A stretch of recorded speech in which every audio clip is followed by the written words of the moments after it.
Hello বন্ধুরা, দেখো আজ রান্না করছি আমি লাউ দিয়ে কাঁকড়া মাছ দিয়ে চচ্চড়ি করব। ভাতটাও বসিয়েছি।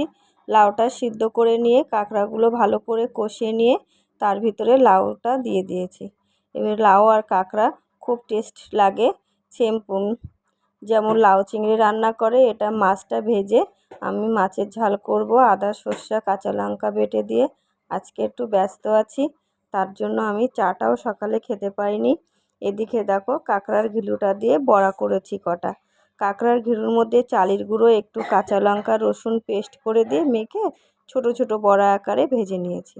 তারপরে আলু বড়ি আর বেগুন দিয়ে একটা নিরামিষ ঝোল করব। দেখো আলুটা ভেজে ঝোল দিয়ে দিয়ে তার ভিতরে ফুটে উঠলে কাঁচা লঙ্কা আর বেগুনটা দিয়ে দিয়েছি, ভেজে রাখা বড়িটা দিয়ে হালকা জিরের গুঁড়ো দিয়ে নামিয়ে নেবো তরকারিটা। লাল শাকটাও ভাবিয়ে নিয়েছি, নিয়ে বাদাম দিয়েছি তেলের পরে, বাদাম ফোড়ন আর শুকনো লঙ্কা দিয়ে লাল শাকটা ভালো করে নাড়াচাড়া করে নামিয়ে নিলে আমার রেডি।